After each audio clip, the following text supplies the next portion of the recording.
AV in your ears, that's Ambush Vid, giving you this audio visual down the most interesting street in the world. With my boy Steve, Fascination Street, you already know. Let's get it when you whip in the Fascination Street. What do you... This is Josiah Young, and you're listening to Fascination Street Podcast. Yeah, AV in your ears, that's Ambush Vid, giving you this audio visual down the most interesting street in the world. With my boy Steve, Fascination Street, you already know. Let's get it when you whip in the Fascination Street. What do you... Welcome back, Streetwalkers. This episode is with Brandon Violette. Brandon is a screenwriter from such hit children's television programming as The Stretch Armstong Show, the show T.O.T.S, co-creator of CoComelon Lane, and currently working on the upcoming Disney show Cars Lightning Racers. Brandon is also the host of his very own podcast called the Story Series Podcast, where he interviews writers and people inside the studio systems about the rules they break and how they stay creatively alive. Plus, the show is full of tips and tricks and things that you might have forgotten, but it's good to be reminded of some of the lessons that we all learn early in our career that we might forget. So it's good to have a reminder of some of the things that helped us get to where we are and to help us succeed further in our careers. I had a blast talking to Brandon. We talk about everything from what made him decide to become a writer, how he got into writing children's programming, how you get from one project to another. Obviously, we talk about the thing that he's working on currently, and then we talk about his podcast, why he started his podcast, who it's for, where it is, and what he hopes that you, the listener, can get out of it. And this is my conversation with screenwriter and podcaster, Brandon Violette. Prepare to be fascinated. Prepare to be fascinated. Prepare to be fascinated. Welcome to Fascination Street Podcast, Brandon Violette. What's up, dude? Hey, thank you so much, Steve. It's an honor to be here. The pleasure's all mine, man. How are you doing today? I'm great. Thank you. It is 100% my pleasure. Ladies and gentlemen, this is Brandon Violette. He is a writer of some things and a podcaster of some things. But first, Brandon, what I like to do is I like to start from the beginning. It helps us understand how the guests got from where they were to where they are. So where were you born and raised, man? Where'd you grow up? Suburbs of Los Angeles, a place called Santa Clarita. I know that's not where your parents are from. Your parents are from like Maine and somewhere else, right? That's right. Yeah. My mom was born in Queens and my dad, Northern Maine, Van Buren, Maine. What took them to California? Well, my mom moved around a lot. Homeless? Couldn't keep a job? What's going on? Yeah. She was a vagrant? Yeah. Growing up, her family moved a lot. And my dad, he wanted to get away from the cold. He wanted to get out of a small town in Maine and see the world. And he joined the military and then eventually settled at Los Angeles, which was kind of the opposite of Maine in terms of weather. Not kind of. It's the opposite of Maine in every conceivable way. Yeah, in every way. And I think once he arrived in LA, he's like, I'm going to stay here. What branch of the military? Air Force. Oh, cool. My dad was in the Air Force. Rad. Oh, nice. I'm in San Antonio, so everybody here was in the military. Oh, sure. This is Military City, USA. Yeah, definitely. It's what it says as you're going down the escalator at the airport. So. Oh, nice. It's so funny. There were so many military bases here that remember when, I don't know, you familiar with 9/11? Do you remember when that happened? Oh, yeah. You know, right around that time, and younger listeners probably won't know this, but after 9/11 happened, it was such a shock to the nation that the whole country started being like, if it can happen there, like who's next? Where is it going to happen next? And all of San Antonio was 100% convinced it was going to happen here because there was, I don't know, like 12 military bases or something. They're like, oh, it's gonna have to be here. Like, come on, bro. Oh, so wow. That's where I am. Yeah.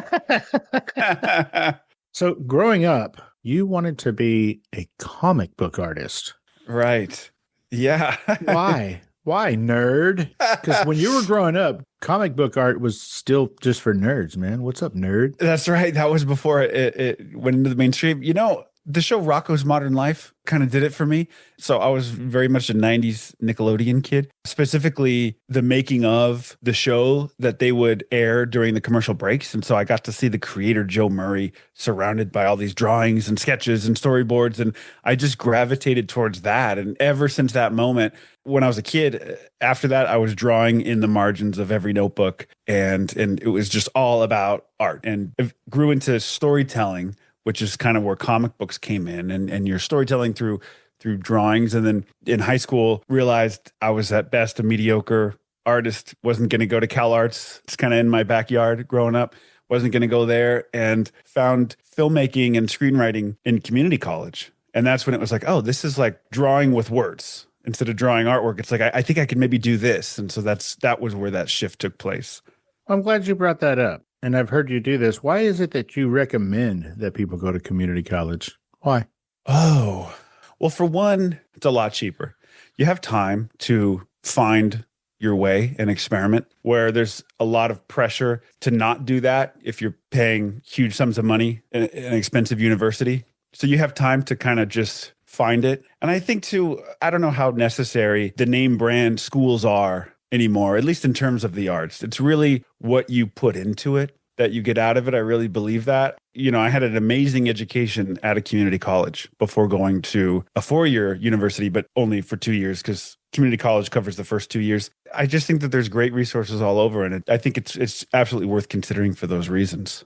Especially now, you know, it's a much smaller world now because we're so connected with every part of it. So I think you're right. Unless it's a very, very niche specialization, you can kind of just do it everywhere or anywhere. Yeah, very much so. So you went to community college for 2 years, and then you went to a 4-year. Where'd you go? USC? No, CSUN. So I ended up going to community college for probably like 4 years. It was longer than 2. Sure. And then once I transferred to Cal State Northridge, it was 2 years. Transferred as a junior, did the senior year, and then I was out. So I kind of focused up during community college. Got you. Why did you pick CSUN? It was closest. It was one of those things where I chose the community college that was closest, chose the school that was the closest, only ever applied to one school. And then after university, I ended up getting a scholarship to study in China. And so it's like I chose everything that was the closest, and then realized I haven't left home. And I ended up going to the farthest place possible for a couple of years after that. It's kind of like your dad did, right? He left Maine and went to LA, and then you left LA and went to China. Right. So let's talk about China. Yeah. I know that you got a scholarship, but tell me how all that worked out, because you were in the process of trying to make a big life decision about your education, and then all of a sudden. Absolutely. I was close to graduating. So I was majoring in filmmaking, but with a focus in screenwriting. I was getting some general meetings with spec scripts at different production companies, none amounting to any sort of job, but just a series of introductions, which were at first really exciting. But then they call it like the water bottle marathon, where, you know, everybody offers you like, oh, you want something to drink? You want a water? You always say yes to the water. And then by the end of it, you don't have any work, but you have a lot of water bottles. Does all the water say Aquafina, or does one water bottle say Warner Brothers and one water bottle say CBS? And oh, good question. I don't recall. I think they're all just name brand waters, although now they're probably cups. They're probably like metal cups, and then you have to give the cup back. So I don't even know if you get water bottles anymore.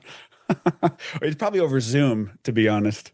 Yeah, hey, you got water at your house, right? Well, we'll just meet on Zoom. Right, exactly. So I took a bunch of these meetings, and it was great, but I couldn't see where a job was coming from. And I thought, well, I love screenwriting, so I'm going to keep doing this. Maybe what I'm missing is more life experience. I thought, let me look into a humanities master's degree. And I thought to be a better writer, I needed more life. And I was in the process of applying for humanities. And then all of a sudden, one random Saturday, I got this email, and it was from a Chinese film professor that said China scholarship opportunity.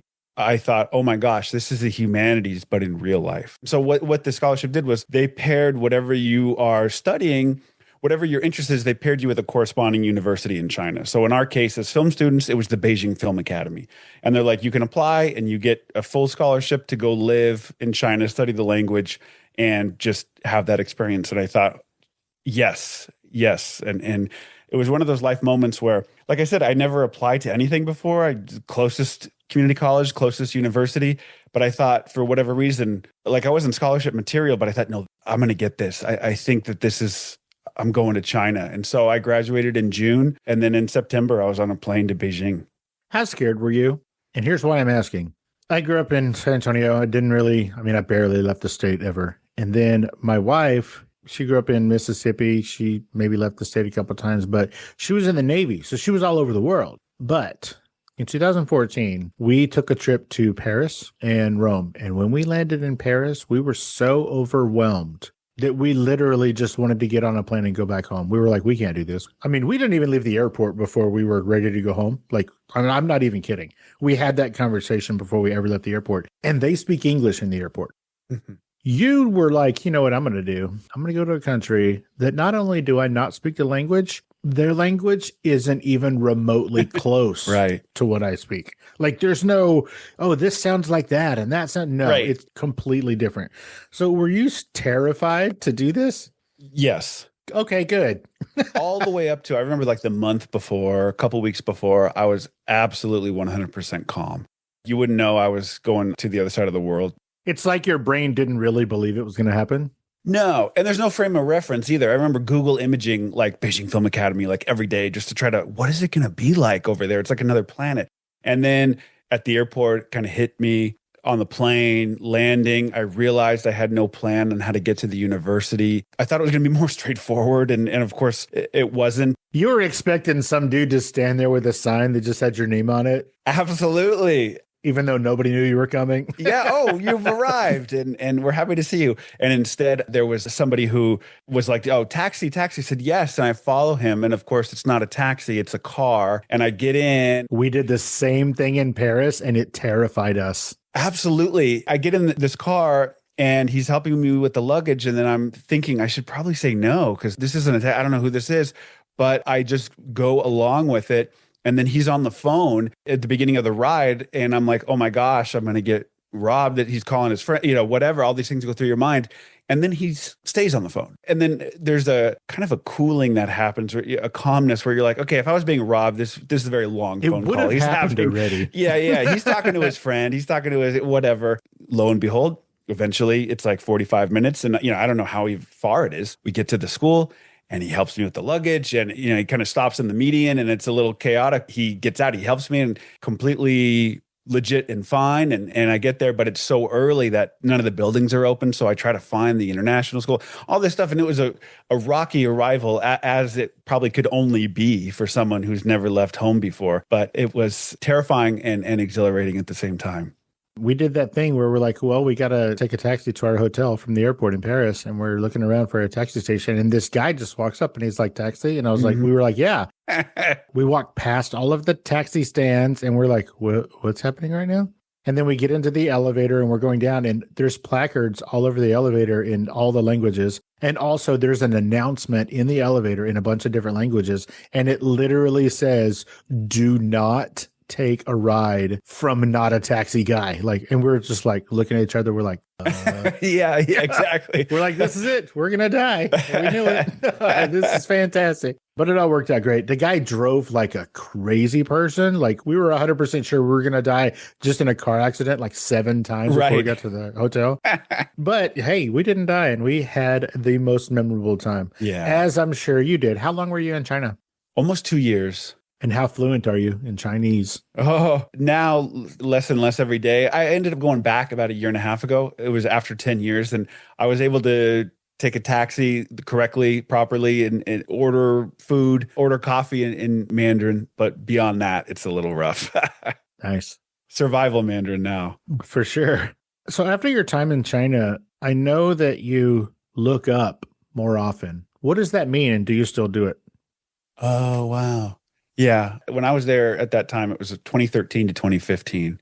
It was famous for its smog. It was very, very smoggy. Uh-huh. Because Beijing is in a valley. So all the factory emissions kind of settled. Unlike a city like Shanghai, where it's on the coast and you get the benefit of the ocean breeze and the wind, everything just kind of settles in Beijing. So it was very famous for that. Certain days were so bad you couldn't see a block in front of you. Jesus. Which is really interesting because coming from LA where it's so sunny, I almost, in some ways, just appreciated a difference. It was just like, wow, this is interesting. And but you noticed the city would change when the smog would lift and there would be a blue sky. Just like I'm sure in London, it's when it's cloudy and then there's a sunny sky, your psychology changes. It's a lot different now. I mean, they don't have that smog problem anymore, but at that time it was intense. And when I got home, I just noticed the blue sky of Los Angeles in a way I had never before really stopped to look at it. So that's when I say where I have not taken a blue sky for granted since then, because it's something that was always in front of you that you don't really see.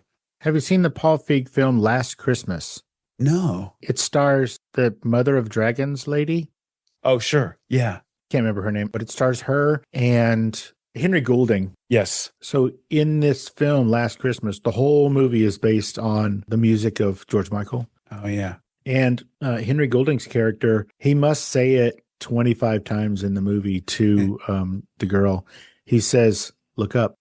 Mm. You know, and every time he says it, it's impactful, you know, like whatever. Like there's always this look up, look up, look up. She trips over stuff because he's telling her to look up. And so when I heard that you look up a lot more often, that's what it reminded me of. Yeah. Because especially when we're super used to our environment, we feel like we already know what's out there. So we're just kind of, and even sometimes I feel like it's a confidence thing, right? Like people who are more confident tend to look up more. Mm. And people who are sort of less confident in themselves, they're looking down because they're not really trying to look at anybody or, you know, attract any attention. They're just kind of staying on their own thing. But I feel like that is a confidence builder. The simplest thing you can do to build your confidence, I think, is to look up. Oh, wow. I like that a lot. Yeah. Hey, Streetwalkers, here's a word from our sponsors. Hey, Streetwalkers. Now there's an official Fascination Street podcast Patreon. The episodes are just as deep, but a whole lot more fascinating. On the Fascination Street Patreon, we're keeping it simple. There is only one tier. No confusion, no levels, no upsells, just one way in. For $5 a month, you'll get every episode ad-free. No interruptions, no distractions, which gives you a more direct connection to the show. And also, there's a place to hang out with fellow streetwalkers and be part of the community on Patreon. If you love the stories, the conversations, and the vibe of Fascination Street podcast, this is the best way to support it and get even more out of it. No tiers, no ads, just $5 and you're in. Welcome to the inner circle. $5, no ads. That's it. Patreon.com/Fascination Street podcast. Let's get back into it. One of your strengths is, quote, meeting people. What does that mean?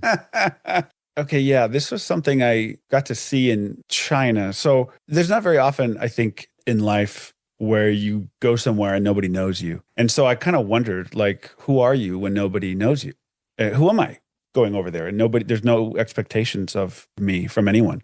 And I realized as time went on that I built up at least what I thought was a pretty big network beyond the school of just different places across the city and meeting different people and different professionals. And at the time I was drinking, I don't anymore, but at this bar over here and at this art gallery and just a wide range of people. And that was kind of easy to see because you're going over there starting at zero.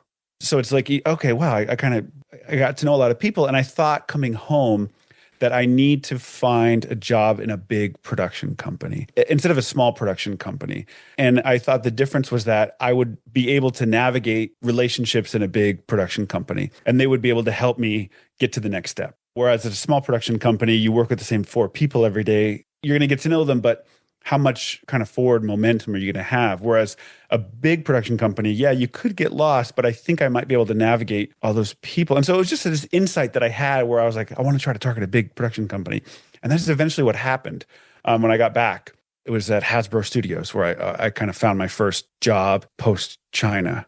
While we're talking about that, meeting people being a strength, and you brought up Hasbro, tell me how your ideology of meeting people helped you kind of move up at Hasbro, because you started like in the mailroom or something, right? Yeah, basically. So I started as a temp, and which is you're kind of everybody's assistant. So Hasbro at this time, they had a animation studio kind of upstairs. They had like all the toy designers, and so they would be getting prototypes in the mail. all the time, packages, daily deliveries. And so I would have a cart full of packages and I would hand them out to the different employees. And then people would say, hey, I'm looking for this, or hey, we need more Perrier in the fridge, or this executive is looking for this. And so you're everywhere all day. And you get to know everybody's name that way. And you're like, you're kind of like Red from Shawshank Redemption. Like you're the guy that can get things, like you're the common denominator among everyone. That's how it started. It was like the position was FaceTime with everybody in the company, which is a pretty amazing thing. I will say that in the more than 500 episodes that I've been doing this, no one has ever compared themselves to Red from Shawshank Redemption. Yeah. That's a bold statement. Yeah. That's the clip that's going to go viral. Good Lord. Real quick, before I forget, are you ever going to make a movie from the script that your uncle wrote long before you were born? Like, are you ever going to do anything with that? Ooh, yeah. I have to revisit it, but there's something I want to do with that. I could give a little more context if you'd like on that. Do it. So when I told my mom that I wanted to study screenwriting, this was close to like community college age, she said, your Uncle John was interested in screenwriting. He was actually a writer and he wrote scripts. I said, what? I had no idea. I just knew him. Well, I didn't really know him, but I have some pictures when I was young sitting on his lap and things like that at family gatherings, but I don't really have any strong memories of him. And he succumbed to addiction and took his own life in his maybe late 30s. So I don't have a strong recollection of him, but I found out, went to CSUN like I did, and he put on some plays and he wrote scripts and he wrote query letters to get his scripts out there just like I did. And my mom went in this old like filing cabinet and brought out one of his scripts and it was in a folder. And in that folder, there were some query letters, copies. This was all typewriter back in the 80s. And she kept these, and I got to see his voice, not just in a script, but his voice of like, hey, this is who I am. I have this script. I want to send it to you. And he had like a dark comedy tone that I feel like I have some of too. And I just thought like, oh my gosh, this was like such a line between him and me in some ways. And it was amazing. And his script is like he wrote it in the 80s. So it was like a modern day version of like a Dashiell Hammett, Raymond Chandler kind of detective story set in Northridge. And so now it would kind of be modern day for now. But it was really cool, called The Golden Quail. I have it. I'm looking at the cabinet where it's in right now. And someday I'll do something with it to kind of honor his name. Being a professional myself, it's like, I'd love to. I don't know what, but I'd love to. I love that. Well, let's talk about you being a professional. You went to school because you wanted to make movies and write scripts. That's sort of what you do? Yeah. Tell everybody what you do now. What is it that you are a professional in, Brandon? Sure. So primarily kids animation writer. So back at Hasbro, there was a show that got greenlit called Stretch Armstrong and the Flex Fighters, and it was a Netflix and Hasbro animated series.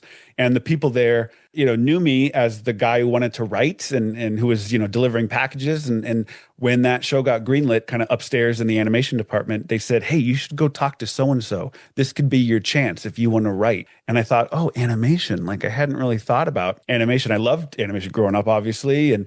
But you're not really taught that in school because for whatever reason, you're just not. And so I never connected. I never saw a path into animation. So it was totally by accident being exposed to it. And then I read the pilot script to that show, Stretch Armstrong, that was already written. And I thought, oh, this is so good. I said, if this is animation, yeah, I want to be in. And so that was how that kind of accidental exposure led to a career, the beginning of a career in kids animation. So was it because you were forming all of these connections, doing your networking at Hasbro, that you were invited to be part of Stretch Armstrong? Yeah. So obviously being a temp is an entry-level position. So people are asking you sometimes like, hey, so what do you want to do? What are you really here to do? What I tell people is tell them what you want to do, because I find generally speaking, people want to help you, but they need to know how. And so if it's like, hey, I just got back from China, I was studying screenwriting, I really love that. That's what I want to do. They'll remember that. And if they like you and something comes up and it's all about timing as well, and it's like, hey, you should go interview with this. And we know you, will recommend you, your work ethic. And so that's kind of how it happens. Your whole world is about timing, right? Yeah. Let's just say a plumber, he knows where his next gig is because he's going to the same place every day doing the same thing. You are a writer for ethereal projects that sometimes don't even happen, and sometimes they're cut way before you think they are. Sometimes they last seemingly forever. What is it like to have such an I don't want to say unstable, but I'm going to. What's it like to have such an unstable paycheck, man? You got a wife and kid, bro. Yes. What's it like to sell your wife on the idea that you have an unstable paycheck? Yeah. Yeah, that's the bargain that you make with yourself when you start this. I don't know any other way to explain it other than you have to, first it's acceptance. It just is. This is what it is. And you hope to look back on a couple of jobs and realize, hey, I've been consistent for a couple of years. But looking forward, there is that uncertainty. I don't know anything other than the simple habits of continuing to network, get yourself out there. You're always juggling. You're never doing one job. You're always juggling a few things at once in different stages. And that's the life, the professional life. You kind of don't know any other way. So the uncertainty is just the thing that comes with it that you learn to accept. Everybody goes through it, and it's important to realize that. People senior that are working on those same shows all have stories like where there's dry spells or whatever, and you're around it as the normal. I don't know any other way to put it, and you keep moving. So you went from Stretch Armstrong to T.O.T.S, is that right? Yeah. So Stretch Armstrong was one season, and I think you got to write, I'm going to say episode 22. You're amazing, Steve. You're incredible. I'm sitting there going, oh my gosh, all this stuff that you know. Yes, episode 22 out of 26 episodes that were greenlit. One of the EPs on the show was moving to Disney on a show called T.O.T.S that was beginning. So Stretch Armstrong was at Hasbro? Yes. Okay, and then that guy was moving to Disney with T.O.T.S. Okay, go ahead. Sorry. Yeah, which was T.O.T.S was a preschool show, and he said, I want to recommend you for script coordinator, which is kind of similar to writer's assistant, and it's kind of like what I was doing on Stretch Armstrong. And I thought, preschool. I'm like, that's kind of baby stuff. I don't know about that. Like Stretch Armstrong was 6 to 11, and it was kind of a classic Saturday morning cartoon kind of feel. This is now, T.O.T.S was younger. And I thought, oh, like preschool. And I read the pilot to T.O.T.S, and I was so blown away. I thought it was like a Pixar script. And I thought, oh, if this is preschool, yeah, I want to do it. This is great. And so it was another life lesson of like, you don't always know what you're going to like until you're exposed to it. But that was kind of your reaction when you got recommended for Stretch Armstrong, right? You're like, yeah. I want to write real stuff. This is for kids. What is this? But then you read the pilot and you were like, oh, hey, I'm on board. Totally. And so, yeah, that's kind of one of the beauties of life is like all this, you bring so much baggage to things sometimes and you're exposed to it and it all kind of goes away. And you're like, I'm so glad I was wrong because this is great.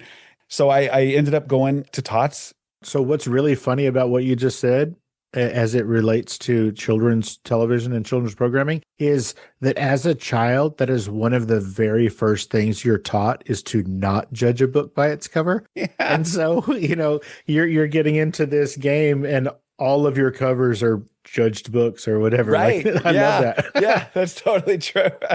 Yeah. And T.O.T.S was, I like to say Stretch Armstrong was my animation school in terms of the pipeline of how these shows are run. And T.O.T.S was my writing school. And so I got to be a script coordinator in the writer's room and I was freelancing. I started freelancing for the show at night. I would submit an idea and would get to write a script. And then about halfway through season 1, there was a staff writer spot that opened up. And I thought, okay, I'm going to just put my name in just so I know that I spoke up, but I'm not expecting anything. And long story short, it ended up coming to me and I became a staff writer halfway through season 1, and that's the dream. Like to go from where you're not doing any assistant work, you are writing full time. It's like how incredible. And I got to be a staff writer on all 3 seasons of the show. Writing for television is kind of a ladder career, right? A ladder in that you go up and down. Up and down. Yeah, depending on the product, right? So like the top of the ladder is like EP or showrunner, right? Is that the top? Yeah, I'd say so. Yeah. Mm-hmm. Okay. So were you doing Stretch Armstrong and T.O.T.S at the same time? No, it was literally like one of them ended on a Friday and then I started that Monday. So you started at T.O.T.S freelancing at night. What were you doing during the day? During the day, it was script coordinator work. So you are taking notes during meetings. You're helping the writers. But also for T.O.T.S? Yes, for T.O.T.S. Okay. And so if you get any writing work, it's on top, basically, meaning you get a separate freelance agreement and then you just do it when you have free time, maybe during the day, but mostly nights and weekends. On your own time. That makes sense. Yeah. So you're at T.O.T.S for 3 seasons as a staff writer, which is, like you said, the dream. This is the greatest time of your professional career. But then somebody from T.O.T.S, I'm assuming, says, hey, man, I got this cool idea. They want to spin off a thing, and maybe you can help me with a thing. So then all of a sudden you're the co-creator of a project. Tell me how that happened and what the project was. Yes, that became CoComelon Lane. So the head writer on T.O.T.S, who I mentioned, I didn't mention, but when I mentioned I was freelancing when I first began on the show. So he was the head writer. His name is T.O.T.S. And Guy. Do you know him? Not at all. Go ahead. Oh, no. And he ended up leaving for a different show, I think season 3 of T.O.T.S, but we stayed in touch. And he got back to me one day and said, hey, they're looking for, they meaning Moonbug, which is the company that owns the CoComelon property, the IP.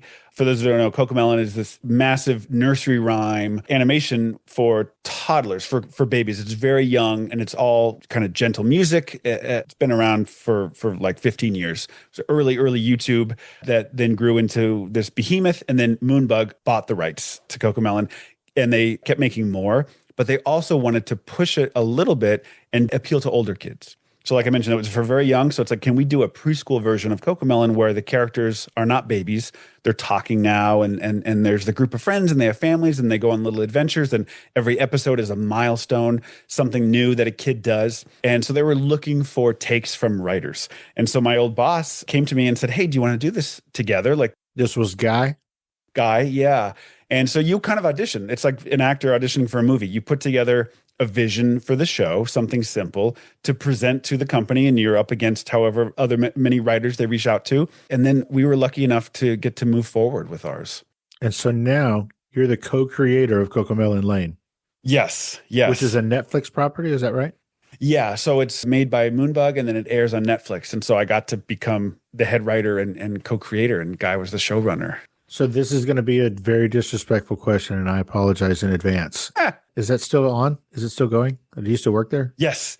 Yeah. In fact, this last December, I think, so a couple months ago, they finally aired like the remainder of our episodes that we did. The initial 3-season order, they spaced out over a couple of years. So it was like only until recently did the final episodes come out.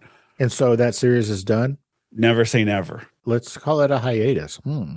Maybe. I think you can always trust that there's going to be more CoComelon.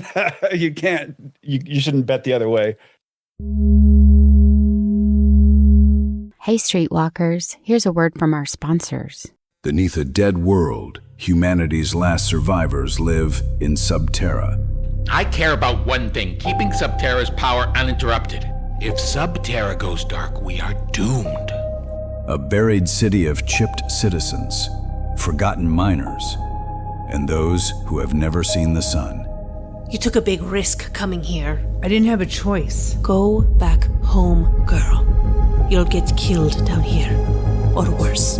But in the lower levels, the unchipped have become invisible, and invisibility breeds rebellion. We want justice for our dead!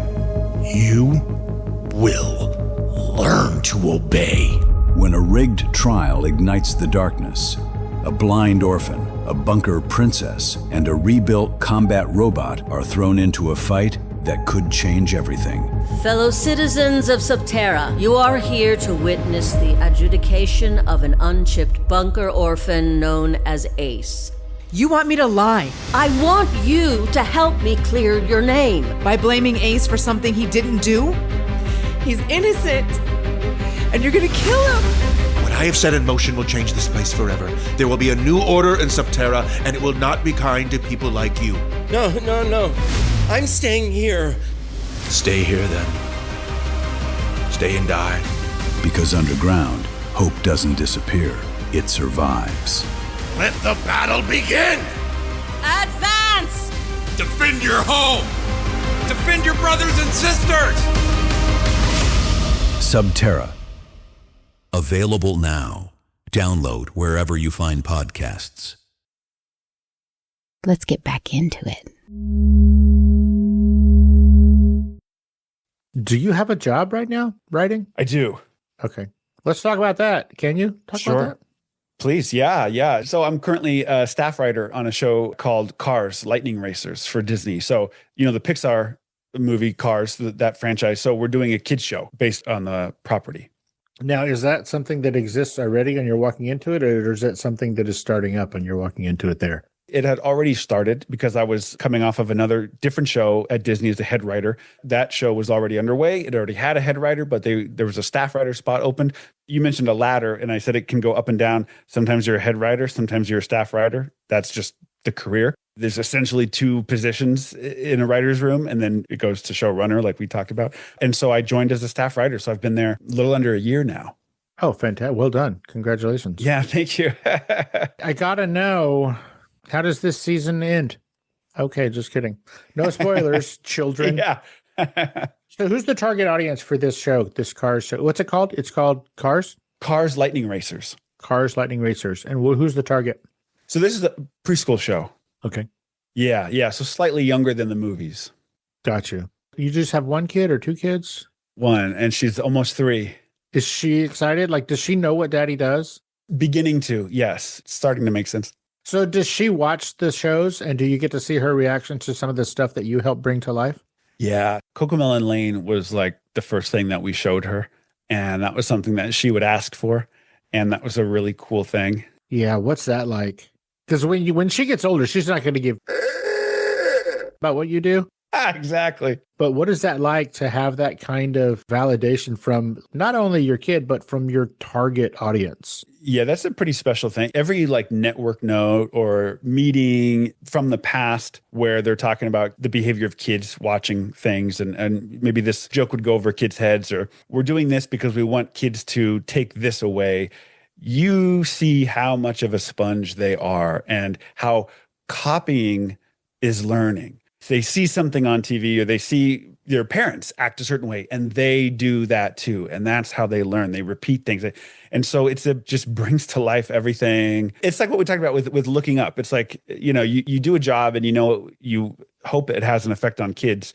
And then you see it because you live with a kid that is having an effect on, and you go, oh my gosh, yeah, this is something really special to take seriously and just hold it in. It's just a beautiful thing to have that kind of effect on the development of kids, especially at that crucial age. Yeah. I think the first experience I had with that, realizing how much of a sponge small children are is, it's that first time you drop the F-bomb around your sister's kid. Yeah, we've dealt with that too. That's why, yeah. So that is a show that you're currently working on. Do you have anything that you're doing on the side, like as far as writing shows? Like, are you writing another show? Like, is this a kind of a job where you always have something that you're trying to maybe pitch to other networks or that kind of thing? Yes. I know you have many irons in the fire, but is that one of them? Yes. Yeah. Not too long ago, I was pitching an original idea to a company, to a network, and they seemed to like it. They said, we're not going to buy it, but there is something that you might be good for. Can you take a look at this project that we have in development? And that's part of the exercise, is that, yes, you want to sell your idea, but you also want to reintroduce yourself to these different networks companies with an idea that they can go, you know what, this is really cool. You should take a look at this and just kind of have it work for you like that in different ways. Kind of like when you were looking at your uncle's letters, they can get an idea of what your writing is like, I guess what your point of view is, how you are, right? Yeah, because we all have writing credits and a resume, but it's like, what is the original idea that you're bringing? And that says something else about you that they wouldn't know because it's not made. It's just something that you came up with on your own that you think is worthy of pitching and writing a script for and communicating. And then here they are asking you questions about your world and how do you see this working and that working? And how do you field those questions? And then they like, okay, we like you. Let's find something else for you to do here, or something like that.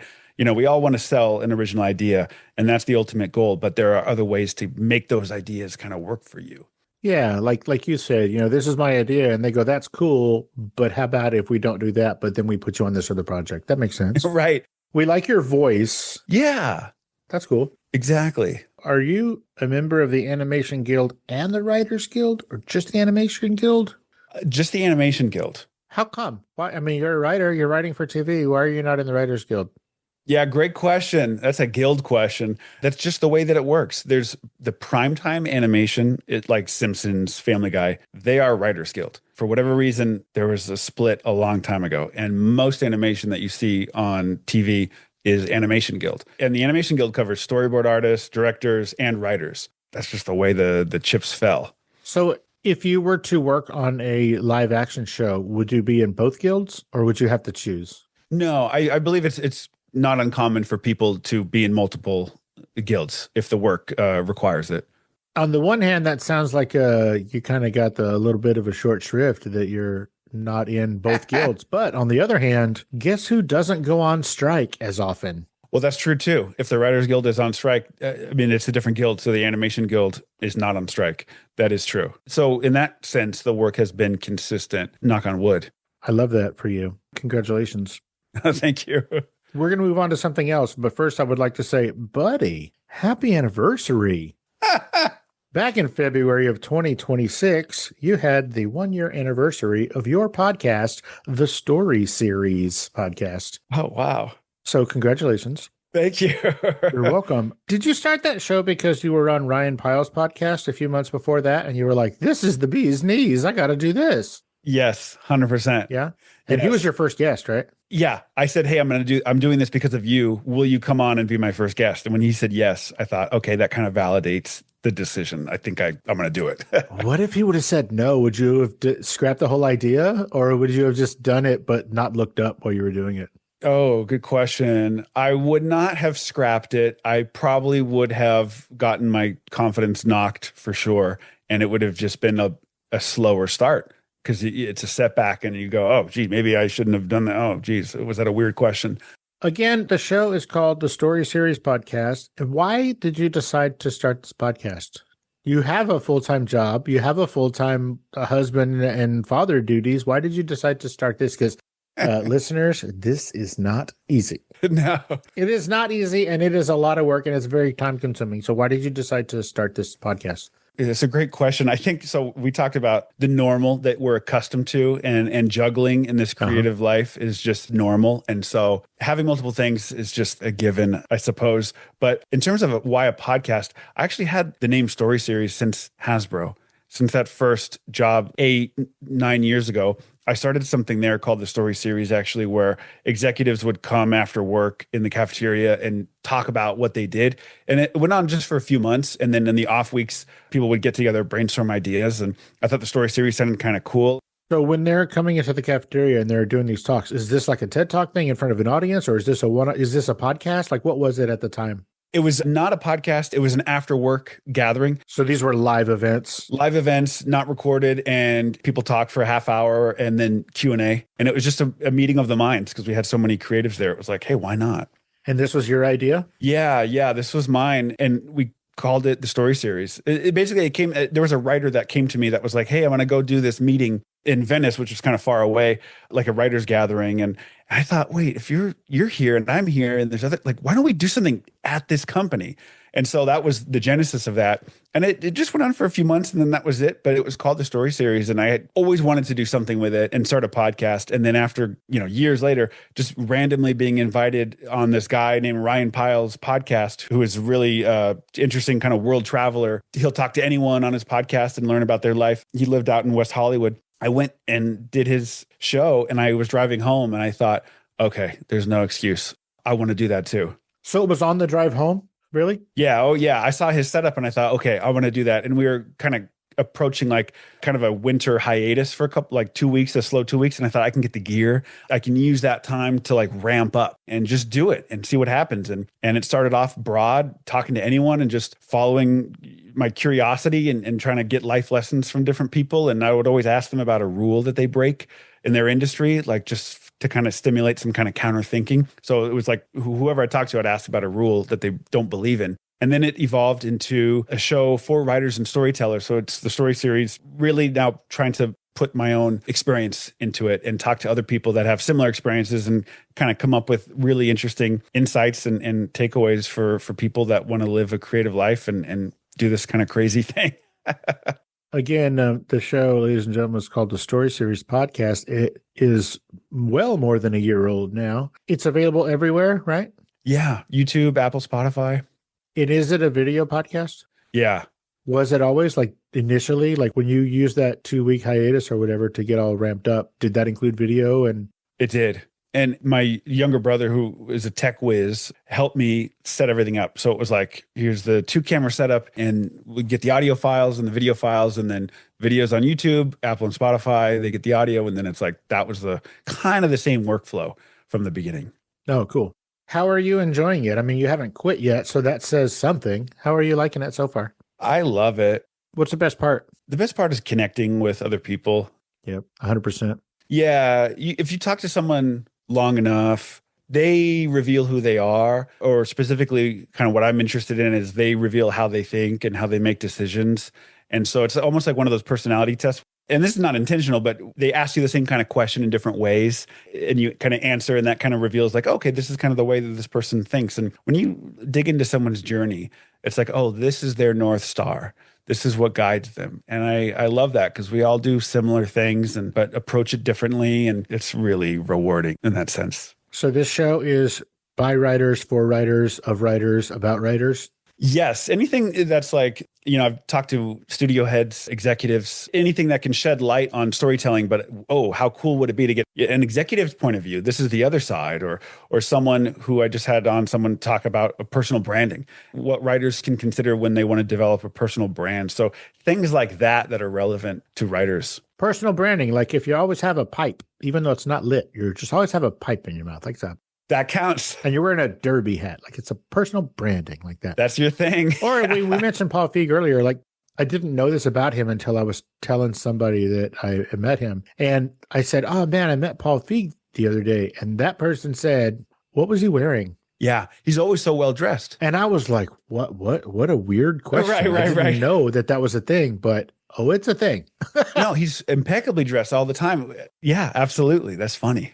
I love that dude. He's been on my show 4 times. I love that man. He is the best. Amazing. I met him at a thing at the Smokehouse in Burbank or Glendale, wherever the hell it is. Oh, yeah. Yeah, I was there recently. Yeah. I would imagine that place is the bee's knees. Right. So I met him and he goes, hey, what do you do?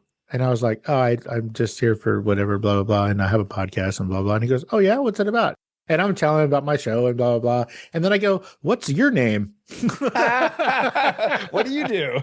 And he tells me his name. And I'm like, are you like for real? How funny. And he's just like, yeah, why? And I was like, well, but you're you. And he's like, I'm me. I don't. And then I go, that's cool. Well, it was nice to meet you. I'm all nerd. And he's like, wait, sure. He goes, hey man, I'd love to be on your show. And I was like, what? And it was so funny. I go, okay, cool. Well, I'll reach out to your people. I'll see you later. And he was like, hold on now. It doesn't have to be, here's my info. You don't have to reach out to nobody. And I was like, what are you? So I love that guy. He's the best. That is cool. Like we talked about your particular guild, because you're an animation writer and you're in the animation guild, you guys don't go on strike. You don't go on strike at the same time as everybody else. Right. When the whole industry is shut down, usually it doesn't affect you as much. I have a friend who is a writer on TV in LA, and there's all the strikes, and then there was the COVID downtime and all that.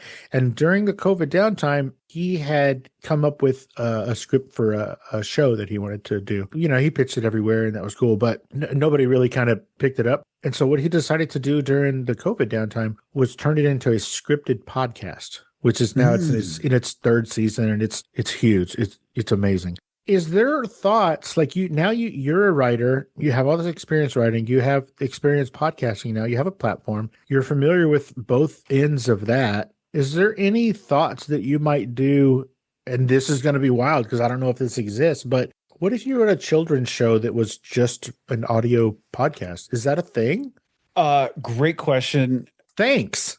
Yes. Wait, it is a thing? Well, very recently, I was talking to someone who's getting something like that off the ground. So I think some might exist out there, I'm sure, but it's going to be more of a thing, because what I see trending with writers is that we obviously have more ideas than opportunities, more ideas than places to sell them, or even opportunities or what have you. And so there's a rise in wanting to just do things yourself, like a podcast. And then it's like from there, it's like, well, hey, maybe there's a fun fictional audio only component, and you could really lean into voice actors and sound effects and all this and just do an audio only kind of thing. So yes to all that. Could it be one day? I think so, but I think you're going to hear more and more of that for sure. I'm sure you have ideas that are not for preschoolers. Maybe you could use that as an avenue, like a scripted podcast for like your adult ideas and things. Do it. What are you doing? Nothing? Absolutely. Bro, what are you doing? Are you lazy? Just do it. Yeah. Gosh. Yeah. It's just one more thing to juggle. Anyway, this is the first time I'm saying it on the show, but because of that scripted podcast, I actually am now on IMDb as a voice actor.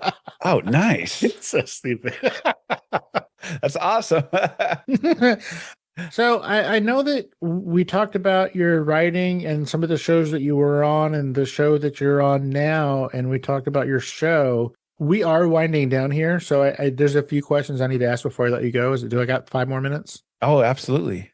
Okay, cool. First of all, tell everybody where they can find you on the social medias. Sure. StorySeriesPodcast.com, and that'll give you all the links. That's also BrandonViolette.com, kind of goes to the same place. And from there, you could find the links and check out the show. And are you on the internet? I mean, on the social medias? Yeah, Instagram, same Story Series Podcast.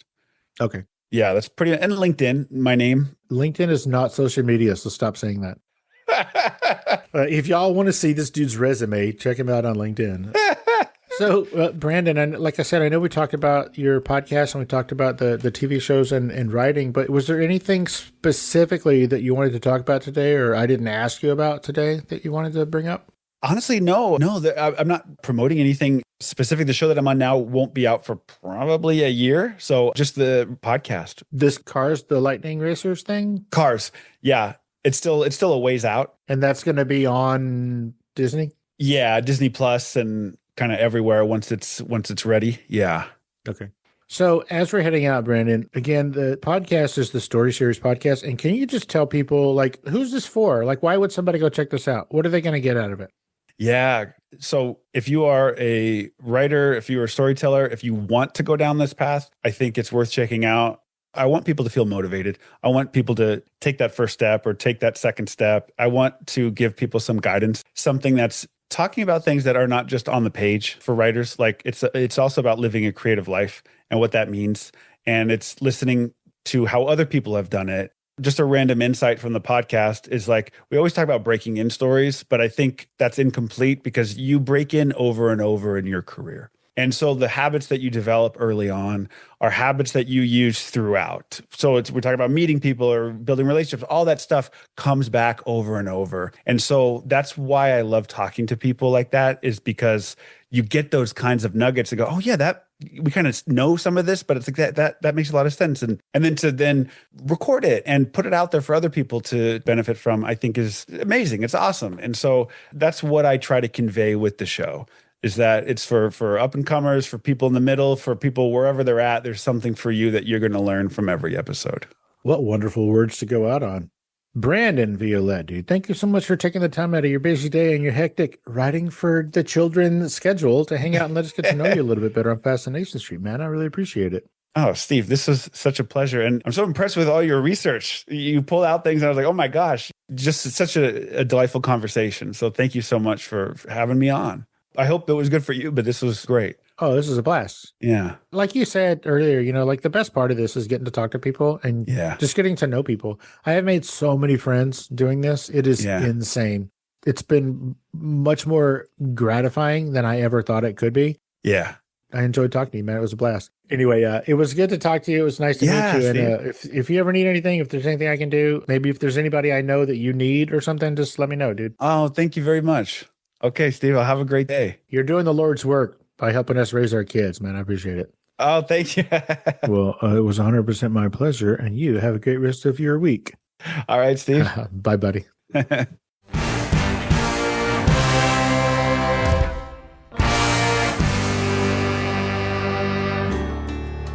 Opening music is from the song FSP Theme, written, performed, and provided by Ambush Vend. Closing music is from the song Kosh, written, performed, and provided with the blessings of Kosh Mojo himself. If you like the show, tell a friend.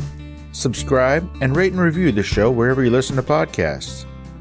All episodes are available ad-free at patreon.com/Fascination Street Podcast. And don't forget to follow the show on YouTube, Spotify, Instagram, and TikTok. And again, thanks for listening.